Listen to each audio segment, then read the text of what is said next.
Aloha everybody, my name is Morton. And my name is Gene Maluyo. Yeah, and we're here at Kukio. We have a nursery that we built from scratch, and it's pretty simple. It's not really a big money nursery, but it saves us a lot of money. And we actually started building this nursery, or started making our own plant material, because we started to have a problem getting plant material that we needed. We would order it and they wouldn't have it, or it was too young, or it was already spoken for. And so in the frustration, I realized I came from propagation, that we taught our guys how to grow.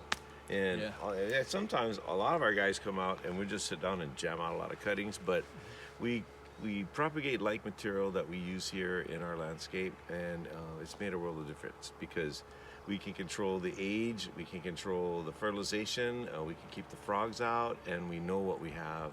So we it's a dial-in thing, you know. Here, why don't you look right here? These are baby trees of our pink Tacomas, because pink Tacomas are trees that don't get in trouble with us. So we're thinking of the long haul and changing out our trees. We really love heliotrope trees. So Gene made a little stair step, that's pallets with Marafi cloth on top. And we got these near water, but we got the ones out there hardening up, you know. So, but heliotrope tree is our desired tree for replacing kiawe, or kiawe, the one that always pokes everybody, you know. And not so aggressive. Yeah, there's the thornless kiawe. But everything starts as a cutting or a seed. These are from seed. These are cuttings of Myoporium samucensis, the Nile Papa. These are the El Dorado. They call it a croton, but these are actually crotons right here too, right? Those are crotons. Yeah, these are real croton, the deal. We grew all these, what is this? The muck orange. From seed. It looks like coffee, you know? They're cousins to the coffee, Rubiaceae family, yeah? But, so what did you do? Are these the Lolu palms? Those are the Lolo palms, just planted we yesterday. sowed some Lolu babies, but as you look, we go from shade into the light, because this is like a propagation zone in the baby area, and then as things get propagated and gone up, we go farther to the sun. This is a hodgepodge of a lot of table ornaments. There was the family that used to sell these dwarf chefileras on these lava rocks, but the father passed and the kids decided not to do it anymore. So guess what? We learned about bonsai. We're trying to get it going, you know. This right here is this is your first job, right, Gene? This is the first thing I planted. Yeah, with the man. What is this? seed. You tell us. I think it was box. Just two types of carissas. There was Yes, a box. it's Carissa. And second one, I can't remember. Boxwood Beauty, and then there's the green carpet, and they're kind of hybrids too sometimes. So you take a risk from growing from seed, because you think you're growing the Boxwood Beauty, and then it comes out all lanky wanky here with some thorns. So, it's a hit and miss, but brah. This is the replacement for wax ficus, if you don't want to use it there, and other things that are green like Nile Papa. This is sparkling Sarah. We try to propagate. These stills. Yeah. Then we have another group of this purple Graptophyllum pictum. It's in the Acanthaceae family. It's like the cousin to the yellow El Dorado, but yeah, and once in a while there's one that doesn't make it, but Gene, he gets on that stuff and moves it along. We grow auricas. We grew these from seed. Yeah. We were like, hey, there's babies, let's grow them. But these are actually great ornamental plants that we have to put in pots and kind of spruce up areas when they make a little coffee bar thing at the beach club, you know. Here we go. This is the Lolo palm. This is the biggie that we dug out of the ground that we brought back here. But those are the seeds that you see sowed. And, we have a gang of them right there. So you always want to kind of have some plants on hand. Ilimo Papa, wax ficus. This is all due to his hand, brother. Oh, this is cool. Panics. We like this. It's the straight up thing, right? It's a good block against the wall. There's some really nice Acanthaceae, the Graptophyllum pictum. And there's, so as you see, as we're going along, this is the older material. So my job is to get this stuff out of here, right, Gene? Correct. Gene needs help. He needs more room, and we're trying to deal in a small space. You don't want to go too big, but essentially, we rank ourselves out with material and harden it up in the sun, and then we find places that we can improve. Correct. And that's how we go.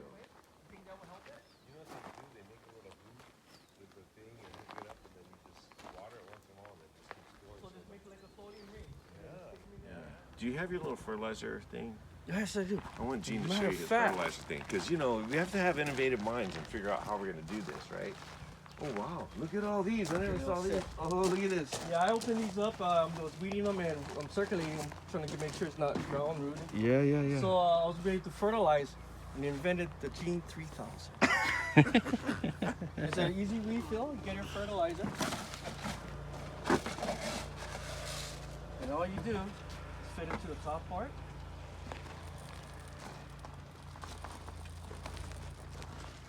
And all of a sudden, it gives you just the right amount to do the fertilizer. Just gotta shake it a little. Yeah. See, when you get the kind bum leg, you gotta heal. You gotta the kind. Yeah, Figure out ways, ba? due Figure to out how to do injuries, it. you have to improvise, yeah? So I like that. So all you have to do is go around like that. Get you in there, yeah? Yeah, it's easier and then less bending because I have a little problem with the bending a little. Yeah, But this helps. yeah. Makes it easier. Uh-huh. It also gives the right amount too. Uh-huh. And you don't waste. as a matter of fact. Right. Good one, Gene. Whew. Unreal. You want me to do it today? You want me to do it today? No, we can can set set it it up for Monday. Okay. If you want to, start doing your homework and make a nice little specimen. Yeah. Do we have an extra one? I thought we had an extra one. Okay. This little palm looks like a regular old coconut, All palms, they come out looking the same because when they're born, they're monocotyledons. So they have fibrous roots, and basically all baby palms look similar until they reach a certain point in their life where they start to flatten out and then they make these fan-shaped leaves. This fan palm is a native to the Kona coast. It's an endangered species actually too, and we grew it from our own two that were here on the property. It's formerly known as Pichardia finis, but it's been renamed back to the old name of Pichardia maydeniana. And these are our pride and joy because they're pico. They're basically from here. And so I was asked so many years ago if I could propagate palms, and I said, sure. So we grew hundreds of these, and we planted them all throughout Kukio down in the corridor, and some of them are 25 feet tall, some of them are 8, some of them are 4, and some of them are still coming along, But it's such a beautiful palm, and we're kind of worried about the coconut rhinoceros beetle that's coming because they love to eat palms first. So, but these leaves were used for thatching, and we actually provided thousands of leaves from our lolu palms on our property to help Kohana Iki make their canoe hale. So there's a canoe house on the beach, a halau, that's for learning, a learning center, and all the leaves are of lolu palm that came from our plants. Because if we take those vegetables out and I'll just put them on a cart. Yeah. I have room that I can push more of the big stuff down that side. Well, these are the first plants that I planted by seed. This is the Carissa, the boxwood beauty, and this is just the hybrid of Carissa. These are the first, so I kind of cherish these the most. I never did planted plants ever my whole life until I started learning this, and I'm starting to like it now. And as I understand plants too. Yeah. I'm still learning too. Yeah. Thanks to Khan, he's teaching me a lot and a little slow, but I'm trying to get to that point.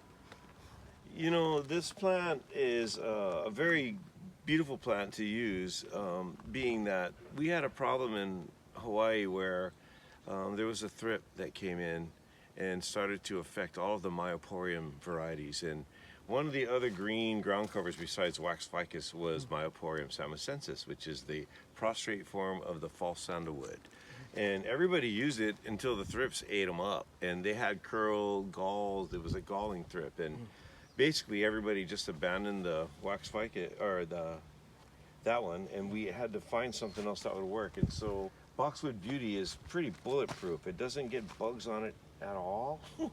It does want to bite you once in a while, but you just got to be selective about which one you want to use. And it can be made into a shrub. We've got some taller ones that are old. Oh yeah. Or you can also bone them out and get them back down to small, So boxwood beauty, the Carissas in particular, they don't give us much problem, but they give us a lot of product. So that's why we like to use it. The other green thing. If we take those vegetables out and I'll just put them on a cart. Yeah. I have room that I can push more of the big stuff down that side. All right. Scivilla sericea, the naupaka.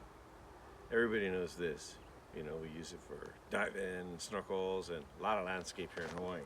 But we have another naupaka here, and you can see there's something interesting about it. It's hapahali just like me. It's got a story, you know. Elmer Fukumitsu, my assistant manager, came to me one day and said, "Kohani, I want to show you something."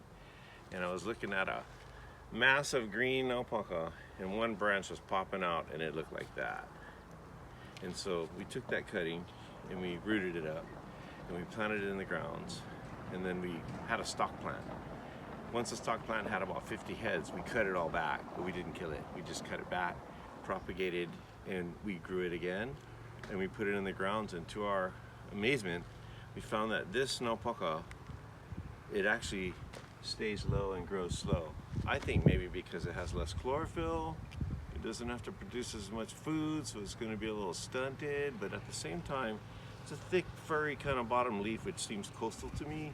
And if you get it in the right spot, or wherever you plant it, it's going to grow slow, and it's really great for landscaping because less labor to trim, pretty all the time, unusual, yeah? So we call this fondly the Fukupaka, named after Elmer Fukumitsu, who discovered this plant.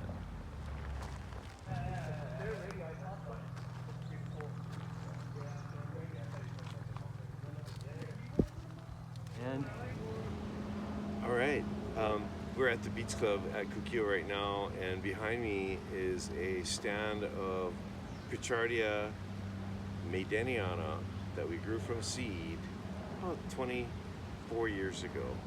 And we incorporated them into the landscape because the original two moms are growing on the beach there. So the offspring were seeds, and this is them. So this group of palms is really something special.